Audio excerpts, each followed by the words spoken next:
तो चलिए प्रिय भक्तगण, आज हम आपको एक कथा का श्रवण करा रही हूँ जो सुनने मात्र से आपके जीवन में सुख, संपत्ति और धन की वर्षा होगी। तो चलिए कथा को प्रारंभ करते हैं। एक बार की बात है जब माता पार्वती और भगवान शिव कैलाश पर्वत पर बैठे हुए थे। तब भगवान शिव माता पार्वती को कहते हैं कि पृथ्वी लोक पर कोई भी मानव अपने जीवन में कभी हार नहीं मानोगे। अगर आप यह कहानी सुन रहे हैं तो पूरा सुनिए। इस कथा को आधा अधूरा छोड़कर जाने की गलती मत करिएगा, क्योंकि इस पवित्र कथा को पूरा सुनने से मन चाहा फल की प्राप्ति होगी। इसलिए इस कथा को पूरा सुने। आप शिव भक्त हैं तो भोलेनाथ का अनादर ना करें, तो एक दिन प्रकृति उसे वह सब कुछ देगी जो वह चाहता हो। इसलिए यह दो सीखें मानव को याद रखनी चाहिए। कर्मशीलता करते रहो और एक दिन प्रकृति तुम्हें उस कर्म के फल का आनंद देगी। तब माता पार्वती कहती है, कृपया मुझे फिर से समझाएं। तब भगवान शिव कहते हैं कि मैं आपको एक कहानी के माध्यम से बता रहा हूँ, इसे ध्यान से सुने। एक बार की बात है, एक गांव में एक बहुत ही उदार दयालु संत रहते थे। एक दिन उसके पास एक बहुत ही लाचार और दुखी व्यक्ति आया और बोला, हे गुरुदेव, मैं अपने जीवन से बहुत ही दुखी हूँ। मैं चाहता हूँ कि मेरा परिवार खुश रहे, पर मैं उनके लिए कुछ अच्छा करने में असमर्थ हूँ। मैं उन्हें 2 वक्त का खाना तक नहीं खिला सकता और ना ही मैं अपनी इच्छा के लिए कुछ कर पा रहा हूँ। कभी कभी मेरे मन में ऐसे ख्याल आते हैं कि मैं खुद को खत्म कर दूँ। हे गुरुदेव, आप इतनी भगवान शिव की साधना करते हैं, इतनी तपस्या करते हैं, क्या आप मुझे ऐसा कोई मार्ग दिखा सकते हैं? एक बार की बात है, एक गांव में एक बहुत ही उदार दयालु संत रहते थे। एक दिन उसके पास एक बहुत ही लाचार और दुखी व्यक्ति आया और बोला, हे गुरुदेव, मैं अपने जीवन से बहुत ही दुखी हूँ। मैं चाहता हूँ कि मेरा परिवार खुश रहे, पर मैं उनके लिए कुछ अच्छा करने में असमर्थ हूँ। मैं उन्हें 2 वक्त का खाना तक नहीं खिला सकता और ना ही मैं अपनी इच्छा के लिए कुछ कर पा रहा हूँ। कभी कभी मेरे मन में ऐसे ख्याल आते हैं कि मैं खुद को खत्म कर दूँ। हे गुरुदेव, आप इतनी भगवान शिव की साधना करते हैं, इतनी तपस्या करते हैं, क्या आप मुझे ऐसा कोई मार्ग दिखा सकते हैं? क्योंकि मेरा बहुत बुरा समय चल रहा है, मैं बहुत ज़्यादा संकट में हूँ। 2 वक्त की रोटी का भी इंतज़ाम करना मेरे लिए बहुत ही मुश्किल हो गया है। और अब आप ही बताइए गुरुदेव कि ऐसे समय में मैं जिंदा रहूँ तो कैसे रहूँ, और कैसे अपना परिवार चलाऊँ, कैसे उन्हें खुश रखूँ और मैं अपनी कठिनाइयों से बाहर निकल सकूँ। हे गुरुदेव, कृपया करके मुझे कोई साधारण सा तरीका बताने की कृपया करें ताकि मैं आसानी से समझ सकूँ। क्योंकि गुरुदेव, मैं पढ़ा लिखा नहीं हूँ। अगर आप बड़ी बड़ी बातें करेंगे तो मुझे समझ में नहीं आएगा। इसे सुनकर वह संत मुस्कुराते हुए कहते हैं कि क्या तुम मेरा एक काम कर सकते हो? यह सुनकर उस व्यक्ति ने कहा कि बिल्कुल गुरुदेव, आप मुझे बताइए कि क्या काम करना है। तभी वह संत सामने की ओर इशारा करते हुए कहते हैं कि उस ऊंची पहाड़ी पर एक कुटिया है और उस कुटिया के पास चींटियों का एक घर है जहां हजारों चींटियां रहती हैं, और वह चींटियां उस कुटिया की जमीन को खराब कर देती, उस मिट्टी की उपजाऊ शक्ति को खत्म कर देती, जिसके कारण वहां पर कोई भी पेड़, पौधे या कोई भी घास पनप नहीं पाती। तुम मेरा यह काम करो, उसके बाद मैं तुम्हें तुम्हारे सवालों का जवाब दूंगा। तुम्हें 7 दिन तक रोज उस पहाड़ी पर जाना है और उन चींटियों के घर को तोड़ कर तहस नहस कर देना। कुटिया के आसपास जब भी तुम्हें कोई चींटियों का घर दिखे तो उसे वहीं पर तोड़ देना, लेकिन याद रखना कि घर को तोड़ने में कोई भी चींटी मरनी नहीं चाहिए। वह युवक पूरी तरह से समझ गया। वह युवक वहां से चला गया। शायद उसे समझ में नहीं आया था कि वह संत ऐसा क्यों कह रहे थे। ये तो उन चींटियों पर अन्याय होगा, उनका घर तोड़ना और उन्हें नुकसान पहुंचाना। आखिर कौन संत ऐसा करता है? लेकिन फिर भी उस संत की बात मानते हुए वह अगले दिन से ही पहाड़ी पर जाना शुरू कर देता है।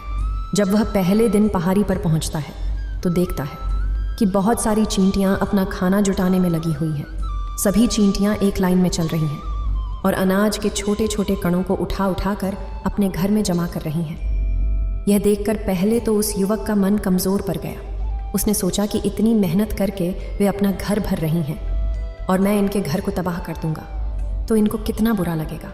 लेकिन फिर उसे संत की बात याद आ जाती है और वो उनके घर को तोड़ना शुरू कर देता है। चींटियों में हाहाकार मच गया। चींटियां इधर उधर भागने लगी। अभी तक जो चींटियां कतार में चल रही थीं वह अब बिखर चुकी थीं और इधर उधर अपनी जान बचाने के लिए भाग रही थी। थोड़ी ही देर में घर टूट गया और सारी चींटियां इधर उधर छुपने के लिए भाग चुकी थीं। यह करने के बाद वह युवक दुखी मन से वापस अपने घर को लौट गया। उसका मन बहुत परेशान और दुखी था। फिर रात में वह अपने बिस्तर पर लेटे लेटे सोचने लगा कि अब तो उन चींटियों का घर तबाह हो चुका है। अब उसको वहां वापस जाने से क्या फर्क पड़ेगा, क्योंकि चींटियों का घर तोड़कर तहस नहस करने के लिए संत ने कहा था, जो मैंने कर दिया है। लेकिन फिर उसने सोचा और अगले दिन फिर वहां जाने का निश्चय किया और अगले दिन सुबह उठकर वहां पहुंच गया। उसने उसी जगह पर पहुंचकर देखा कि चींटियों ने फिर से अपना घर वहीं बना लिया था और अब वह फिर से अपने घर के लिए सामान इकट्ठा करने में जुटी हुई थी। उस आदमी को देखकर लगा कि ये चींटियां कितनी मूर्ख हैं। इनको पता है कि कल ही इनका घर इसी जगह पर तबाह किया गया था और फिर उसी जगह पर इन्होंने अपना नया घर बना लिया। यह सोचकर वो आदमी हंसने लगा, लेकिन फिर से संत की बात याद करते हुए उसने उन चींटियों का घर फिर से तबाह करना शुरू कर दिया।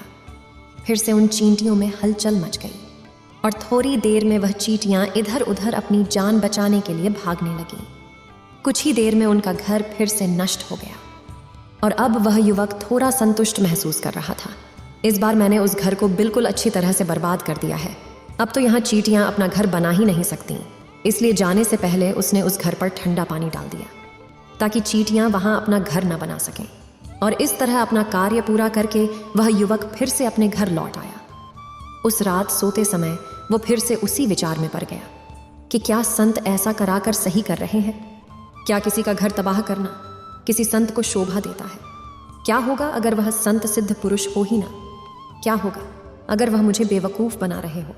लेकिन फिर उसने निश्चय किया कि मैं अपने काम को पहले पूरा कर लेता हूँ और उसके बाद ही पता चलेगा कि वह संत मुझसे ऐसा क्यों करवा रहे हैं। और यही सोचकर वो रात में सो जाता। अगले दिन सुबह उठकर फिर से उसी पहाड़ी की ओर निकल जाता। पहाड़ी पर फिर वो उसी जगह पर पहुंचता है जहां पर उसने चींटियों के घर को तबाह किया था और उसे यह देखकर खुश हो जाता है कि वहां पर कोई भी घर नहीं था। सारी चींटियां वहां से भाग चुकी थीं। अब उसने समझा कि मुझे रोज यहां जाने की आवश्यकता नहीं है, क्योंकि चींटियों ने तो अपना घर बदल लिया है और संत ने मुझे 7 दिन के लिए बोला था। लेकिन आज तो तीसरा ही दिन, अब बाकी के 4 दिन वापस आने की क्या जरूरत नहीं है। और इसी सोच में उसने निर्णय किया कि अब वह सीधे संत के पास जाएगा और उन्हें सभी बातें बता देगा। जब वह वापस उस पहाड़ी से संत की ओर बढ़ने लगा, तब उसकी नज़र एक और घर पर पड़ी जो कि चींटियों ने ही बनाया था। और अब वह चींटियां नए घर में बस गई थीं। यह नया घर उनके पुराने घर से थोड़ी ही दूरी पर था और जब उसकी नज़र उस घर पर पड़ी तो उसने सोचा कि शायद गुरुदेव को पता था कि यह अपना घर यहाँ से बदल कर किसी दूसरी जगह पर बना लेंगे, इसीलिए उन्होंने मुझे 7 दिन आने के लिए कहा। और ये विचार करके वो उनका नया घर भी तोड़ने के लिए पहुंच जाता।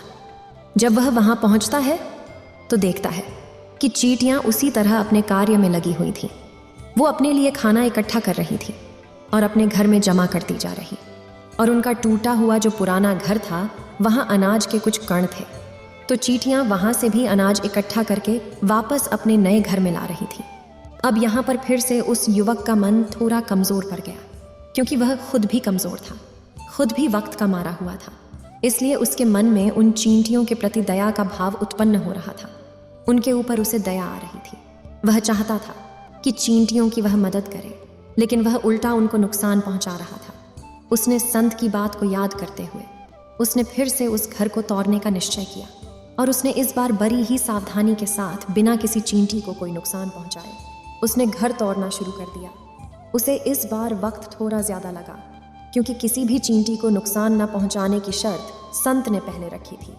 इसीलिए उसको बड़ी सावधानी के साथ उन घर को तोड़ दिया। और उस घर को तोड़ने के बाद वह इस बार पहले से भी ज़्यादा दुखी था, क्योंकि उसने उनका नया घर भी तोड़ दिया। वो उन चींटियों को बसने ही नहीं दे रहा था और अब वो अपने आप को शैतान समझने लगा। लेकिन फिर भी उस संत की बात को मानते हुए वह अपने घर पर दुखी मन से वापस आ गया। रात में सोने से पहले एक बार उसने फिर से सोचा कि मैं कितना बड़ा शैतान हूँ, कितना बड़ा दानव हूँ। पुराना घर तो छोड़ो, उनका नया घर भी तोड़ दिया। मैं उन चींटियों को कहीं भी बसने ही नहीं दे रहा हूँ। वो चींटियाँ मेरे बारे में क्या सोचती होंगी? वो कितनी धुतकारती होगी, लेकिन फिर भी उसने अगले दिन जाने का निश्चय किया और अगले दिन सुबह सुबह वह फिर से वहां पहुंच गया। वह यह देखकर फिर से आश्चर्यचकित रह गया। इस बार चींटियों ने एक और नई जगह पर अपना घर बनाया। वह पहले से भी ज्यादा ऊर्जा के साथ काम कर रही थी और उन्होंने एक रात में ही पहले से भी बड़ा घर बना दिया। और अब वह फिर से अपना अनाज इकट्ठा करने में लगी हुई थी। यह देखकर वह आदमी सोचने लगा कि ये चींटियां किस मिट्टी की बनी। मैं इनको बार बार यहाँ से भगाने की कोशिश कर रहा हूँ और ये यहीं पर अपना घर बना लेती है। क्या इनको पता नहीं है कि मैं इन्हें यहाँ पर कभी भी बसने नहीं दूंगा। बड़ी ताज्जुब की बात है कि ये चींटियां दिखने में इतनी छोटी हैं, लेकिन फिर भी यह मुझसे हार नहीं मान रही। और इस बार उसने गुस्से में उस घर को तोड़ना शुरू कर दिया। लेकिन इस बार तोड़ते समय उसके पैरों तले कुचलकर कुछ चींटियों की मौत हो गई। और कुचलने के बाद जब वह अपने अहंकार से बाहर आया तो उसने देखा कि गुस्से में उसने उन चींटियों को कितनी क्षति पहुंचा दी है। उसका मन पश्चाताप से भर गया और वह रोते हुए अपने घर की तरफ बढ़ गया। रात में सोते वक्त उसने सोचा कि मैं उन चींटियों पर बहुत अत्याचार कर रहा हूं, अब उन पर ज्यादा अत्याचार मैं नहीं कर पाऊंगा। और यही सोचकर वह अगले दिन उन चींटियों के लिए अपने घर से थोड़ा आटा लेकर उसी पहाड़ी पर पहुंचा।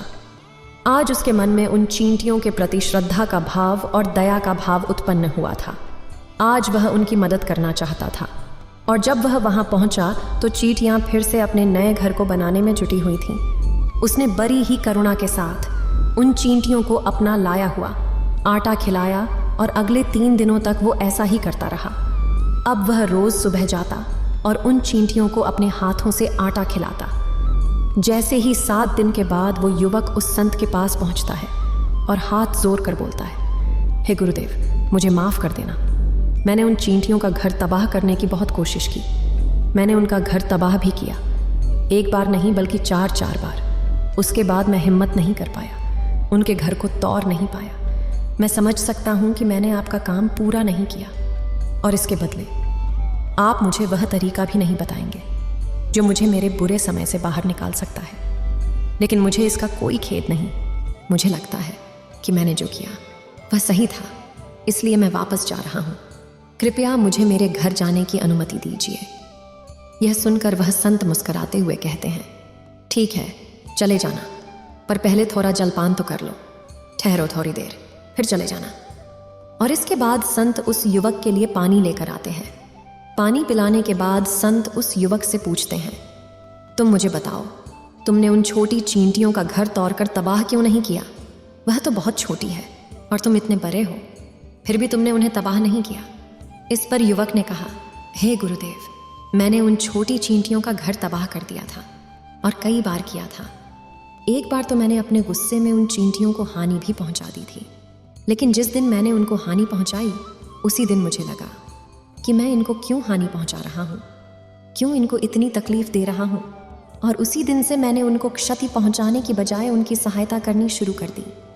यह सुनकर संत ने कहा कि यही तो सीखने की बात है। एक छोटी चींटी हमें जीवन का संदेश देती। मैंने तुम्हें उन चींटियों का घर तबाह करने के लिए नहीं भेजा था, मैंने तुम्हें इसलिए भेजा था ताकि तुम वहां कुछ सीख सको। तुम मुझे बता सकते हो कि तुमने वहां से क्या सीखा? जब उस युवक ने यह सुना, उसने पूरी कहानी सुनाई। पूरी कहानी सुनने के बाद वह संत मुस्कुराते हुए बोले, बेटे, पहली सीख जो उन चींटियों से मिली है वह यह थी कि तुमने उनके घर को कितनी बार तोड़ने का प्रयास किया, कितनी बार कोशिश की, फिर भी उनका घर तबाह हो जाए, पर उन्होंने हर बार अपना नया घर बना लिया। उन्होंने कभी भी हार नहीं मानी।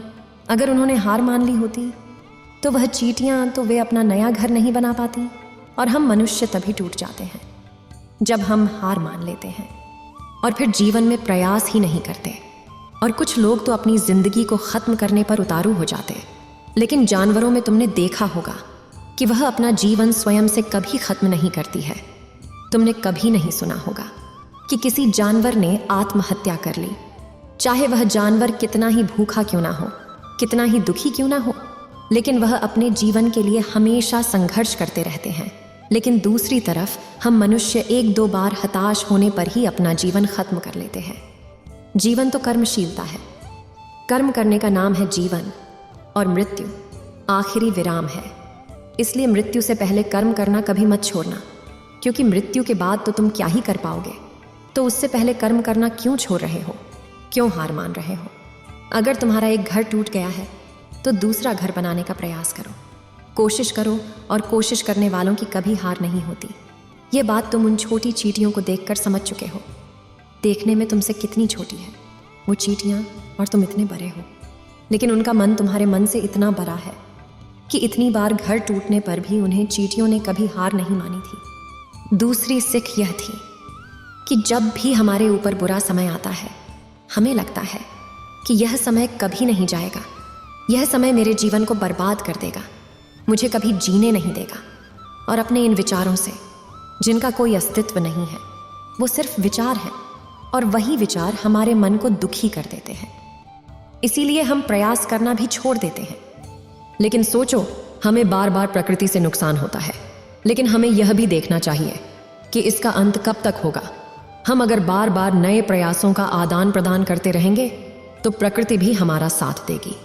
एक दिन वह हमारे लिए दया से भर जाएगी और हमें सब कुछ देने को तैयार हो जाएगी, जिसका हमने कभी सोचा भी नहीं था। तुमने देखा है कि तुमने पहले वह चींटियों को हानि पहुंचाने के लिए क्या क्या किया, परंतु बाद में तुमने उन्हें खाना खिलाया और उनकी मदद की। क्या यह इसलिए हुआ क्योंकि तुमने देखा कि वे कभी हार नहीं मानती थीं? इसी तरह अगर तुम भी कभी हार नहीं मानोगे तो एक दिन प्रकृति भी तुम्हें वह सब कुछ देगी जो तुम चाहते हो। इसलिए भगवान शिव कहते हैं, कभी हार नहीं मानो, सिर्फ कर्म करते रहो, बस करते रहो। इतना कहकर भगवान शिव इस कहानी का समापन करते हैं। एक बार कमेंट में लिख दे ओम नमः शिवाय।